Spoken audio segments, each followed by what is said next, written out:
Hi, everybody. I hope everybody's doing well, staying safe, sober, and sound during these so-called new normal times. I personally don't agree with the new normal. I can't wait to get back to a little normal, and this is not what it was like.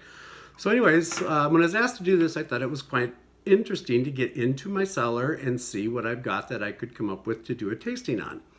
So I came up with, let's see if you can read that, 2014 Rocket Man Zen from Paso Robles. Now I came up with this for two reasons. It's been in my cellar and I've been wanting to open it, but wanted to share it with somebody, so I'm going to share it with you guys. Secondly, I know David Hunt, who is the owner and winemaker. Him and his wife Debbie have been coming to the winery for a little over 15 years now, and he would come in, I'd give him a taste. It was very interesting talking to him. And when he asked me one time, he said, can we take a tour? Well, first thing I thought of was, how do I give a tour to somebody that can't see? So it was probably one of the most interesting tours I've ever given. Once we got into the cellar, the questions he asks were not your typical questions. They were more like, how big are the barrels? Describe them. Can I touch them? So he would go up and touch them, and he could feel the staves and how big they were. And he'd say 1.25 inch staves, 3/4 of an inch thick, French oak. And I'm like, French oak? He says, yeah, I can smell the French oak. So to hear somebody's perspective that can't see, but everything else is so heightened, was very interesting to me.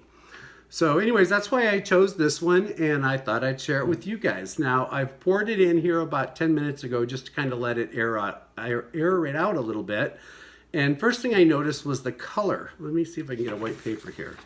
I don't know if you can tell, but it's not as dark as I thought it would be. In fact, it's lighter and a little opaque for what I would call a Zin, thinking that it would be big, heavy, jammy, rich, real thick, but it's definitely lighter.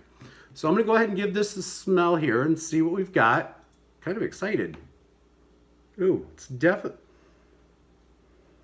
definitely got a little of that earthiness to it, pruny, fig. But it's definitely got that jammy Zin too. See, half the fun of wine tasting is smelling wine. This is definitely something that I would say was older than 2014. But then I deal with cabs most of the time, so not that familiar with real old Zins.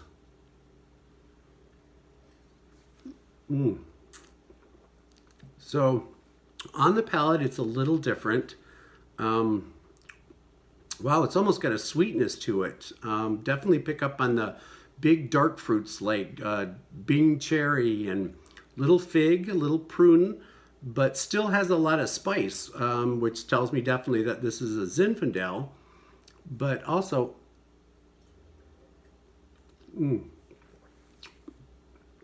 it also is very, how do I describe it? Thick on the palate.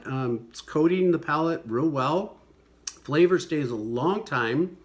This is definitely something that I would have with dinner tonight. So since I've opened it, I think now I need to go out and find me some short ribs barbecued and enjoy it with the rest of the glass. So here's from my cellar to yours. Enjoy.